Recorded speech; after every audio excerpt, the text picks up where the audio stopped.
What's going on, full-time family? It is time to break down and make my predictions for UFC Fight Night. Dos Anjos versus Edwards. This is going down in the AT&T Center in San Antonio, Texas, and it's going to be going down in just 2 days from me recording and dropping this video. So with that being said, we don't have much time to waste. Let's get straight into this weekend's fight card. We're going to be breaking down the main card, of course. I am your host, Full-Time MMA, and I'm going to be providing you with a little bit of background information on these fighters, as well as making my predictions for each of these fights you see on the main card. Of course, headlined by Rafael Dos Anjos and Leon Edwards, former UFC lightweight champion and welterweight title challenger Rafael Dos Anjos, taking on the streaking Leon Edwards, who was riding a 7-fight winning streak before recently having that snapped by Jorge Masvidal via three-piece Minnesota. But either way, his 7-fight winning streak was and still is extremely impressive if you look at who he's been beating in this streak. In the co-main event, we've got some heavyweights throwing down. Alexei Oleinik versus Walt Harris, but the real co-main event as far as star power is, of course, going to be Greg Hardy versus Juan Adams. Juan Adams is actually a legitimate prospect coming in here to take on Greg Hardy. There's likely going to be a knockout in this fight. This is going to be likely a barn burner. Alexei Oleinik versus Walt Harris is still a good fight between two heavyweights. Alexei Oleinik is a very experienced, veteran coming in with a lot of submission wins. He's got more submission wins than anybody else on this card has fights combined, I believe, at 45 submission wins. So Alexei Oleinik, very experienced, taking on Walt Harris, who is a little underrated if you don't know about his fights and his losses, and if you haven't been keeping up with the UFC. A close eye on the UFC, you might be unaware of Walt Harris. He's actually a really good fighter, but his record would say otherwise. So we got Greg Hardy versus Juan Adams, of course, former NFL defensive end star player Greg Hardy taking on Dana White's Tuesday Night Contender Series prospect, the dangerous Juan Adams. Only one professional loss. He was wreaking havoc as an amateur. Now he's a professional. And then we got James Vick versus Dan Hooker, another fight that I believe is probably going to end in a KO. James Vick fighting in front of his home crowd in Texas. It's going to be an interesting fight against a very dangerous Dan Hooker. Then we've got Alexander Hernandez versus Francisco Trinaldo. I'm looking forward to seeing Alexander Hernandez get back in here and show what he's capable of. He lost his fight to Cowboy. I think it's a fight he underestimated and overlooked Cowboy, but if you know Alexander Hernandez, you know he's not the type of guy to make that same mistake twice. So, of course, I'm liking him in that fight, but we'll get to that whenever I make my predictions in just a second. Andrei Arlovski versus Ben Rothwell. Two heavyweight veterans throwing down in a rematch that was 11 years in the making. Andrei Arlovski won the first fight 11 years ago via TKO in, I believe, the third round. Ben Rothwell, though, coming back off of a USADA suspension. Of course, he claimed he was innocent. He's back now, and he lost his comeback fight to Blagoy Ivanov.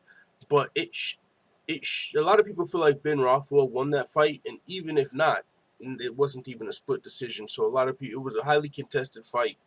Ben Rothwell, a lot of people feel like won it, didn't even get a split decision. So he looked good, though, in that fight. And he's taking on Andrei Arlovski, who is, of course, out of his prime. He's toward the end of his career.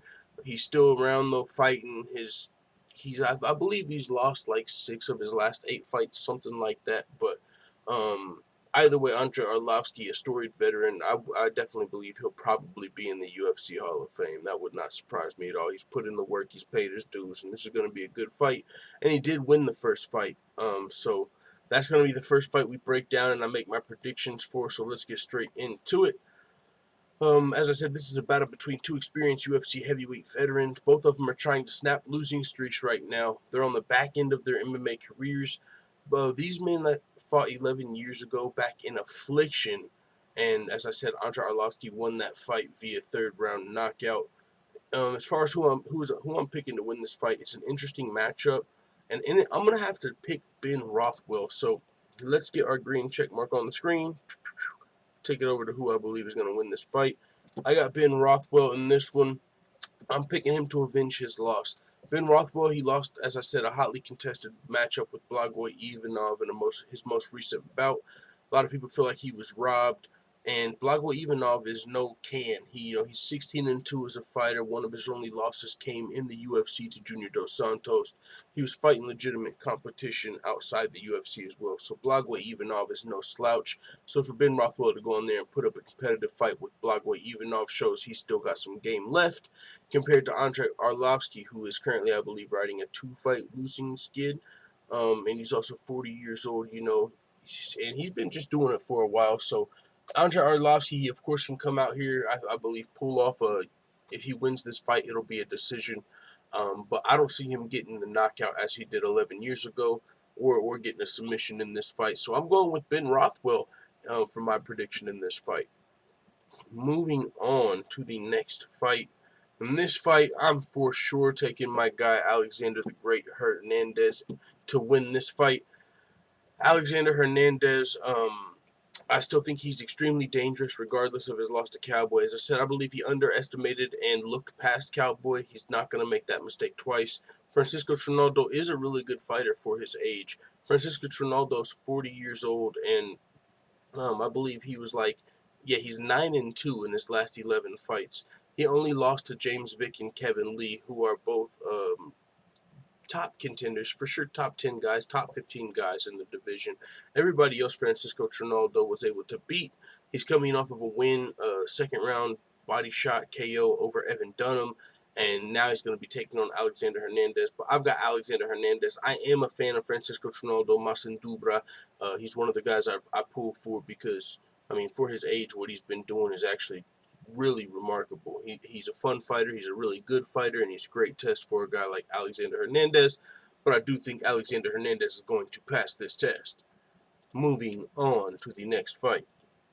James Vick versus Dan Hooker. Holy smokes.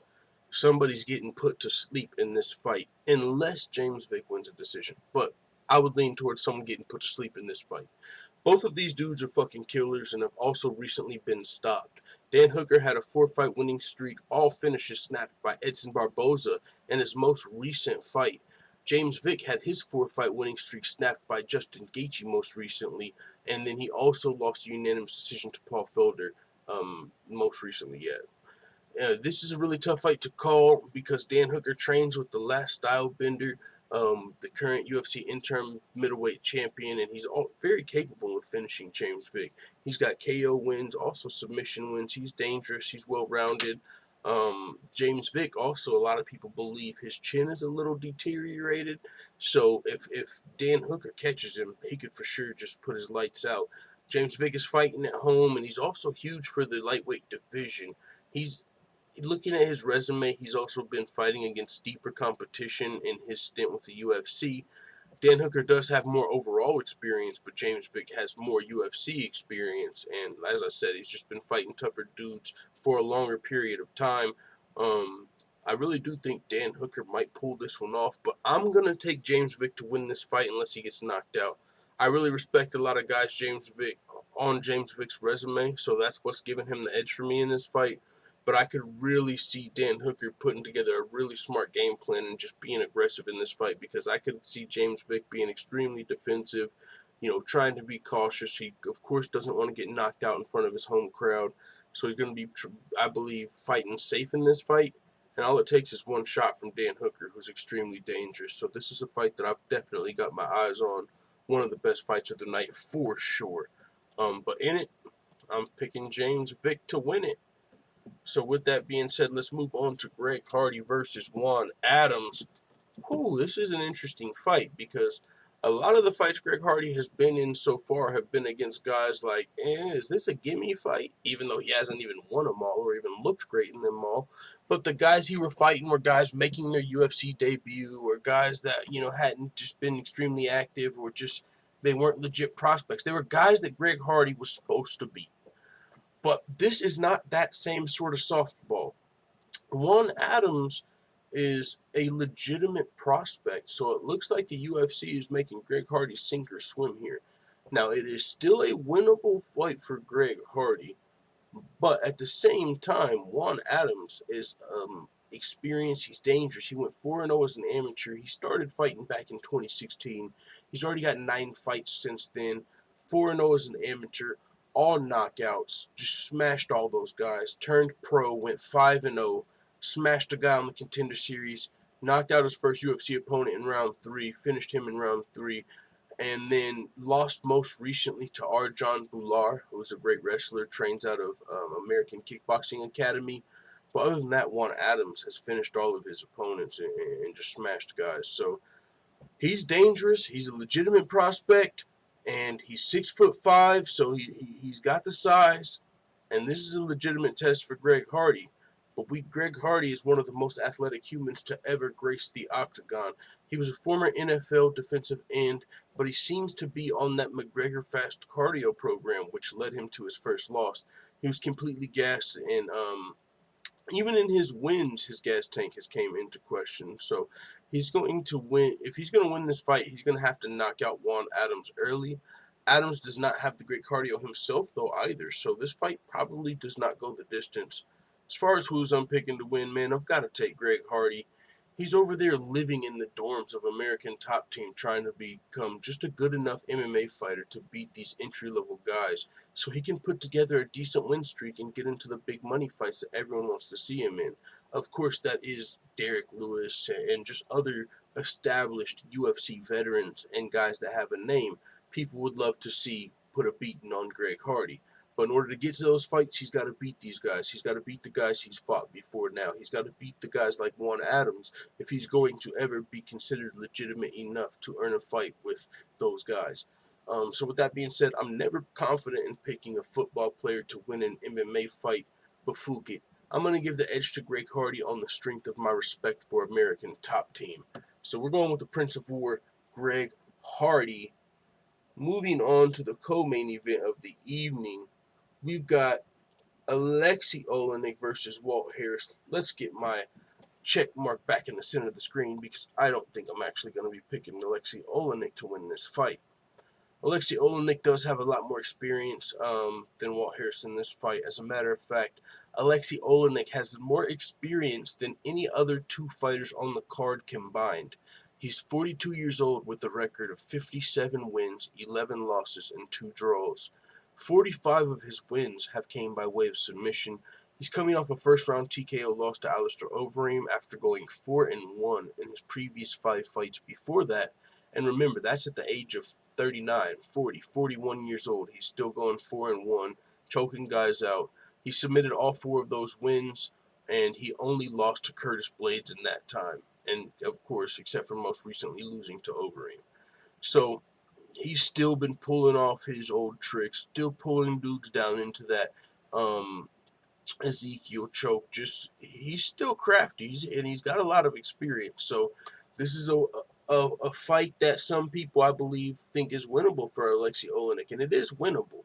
But I will say Walt Harris is underrated, and I think he's he's a pretty dangerous matchup for Alexei Oleinik. Walt Harris, I think he's going to be underrated, of course, by the casuals because of his 12-7 record as a pro.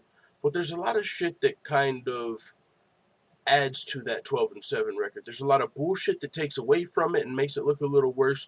And then also he's got some amateur experience, which shows he's a little more experienced than that record might say. But just some of the things that have went on in his career that have taken away from his wins or added to his losses. He had a split decision loss, of course, in the UFC, and you know, when politics aren't on your side, you never know how the split decision goes. So he's got a split decision loss, which was clearly a close fight. He had a super short notice fight against top contender and former champion Fabricio Verdun. He took on one of the best heavyweights in the world on like fucking 1 week notice, and he got submitted in that fight, but that was still a respectable move to even hop in there with such a dangerous fighter on short notice. So he got in there, got submitted by Fabricio Verdun. He had an illegal kick loss to Mark Godbeer. He was beating Mark Godbeer, who probably would have finished Mark Godbeer coming out of the next round, in my opinion. The way the fight was going, it didn't look like it was going to be Mark Godbeer's way. From my memory, it was actually more like Mark Godbeer kind of got out of the fight with that illegal kick more so than Walt Harris was trying to cheat or anything. It kind of saved Mark Godbeer. It gave Walt Harris an illegal kick loss, but That's a loss that should have been a win on his record, but hey, that's the way the cookie crumbles. So Fabricio Verdum lost, a legal kick lost, split decision could have went his way. And then also he had a no contest split decision against Andrei Arlovsky, which got ruled a no contest, which also could have been a win. So, I mean, if you take those 4 fights, this guy could easily be 15-3. But those 4 fights, or one of those no contests, so 15-4. You know, that would look completely different. And as I said, some of those losses, he was actually winning the fight, and so he's actually got some skills, you know, against some of these guys that he's been in there fighting. So he's a legitimate. This is a good matchup. Who's gonna win? We'll see. I'm gonna take Walt Harris to win this fight, as long as he can avoid the being submitted. Alexei Olenek, 45 submission wins. As I said, that's more submissions than all of these fighters have fights combined. I think like 13, 14 of his submissions are all Ezekiel chokes. So he's just extremely crafty, dangerous on the mat, and Walt Harris will have to keep this fight standing. But we'll see if Alexei Olenek can get in there, get crafty, and maybe pull him down into one of those submissions. But I'm taking Walt Harris in this co-main event. Now, moving on to the main event of the evening, we are going to be looking at Rafael Dos Anjos versus Rocky Leon Edwards.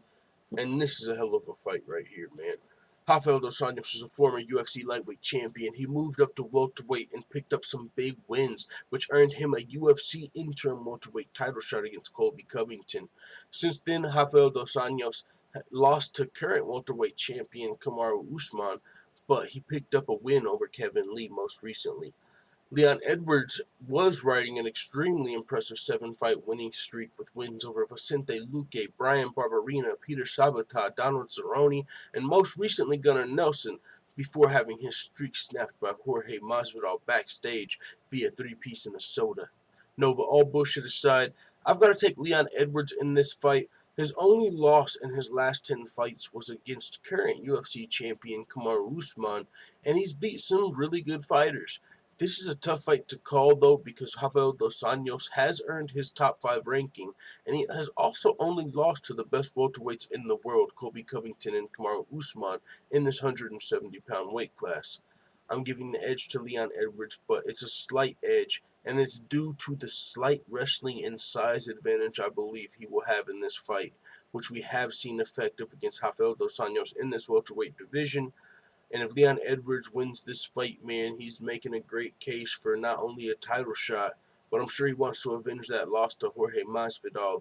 So if he wins this fight here, man, he'll be on an 8-fight winning streak, only lost to the current champ Kamaru Usman in his last 10, 11 fights, and of course Jorge Masvidal. So Leon Edwards is trying to make his case, taking the hard way to a title shot and picking up big wins over former champs and title challengers like Rafael Dos Anjos is a great way to do it. So I think Leon Edwards is going to come out here, get a statement win over Rafael Dos Anjos, and I'll be surprised, or I'll be not surprised, but I will be curious to see what he has to say on the mic, if he uses the microphone to just thank the fans and, you know, just be regular default in the night, or if he uses it to call somebody out, call for a title shot, maybe call out Jorge Masvidal for the 3-piece in Minnesota. Who knows?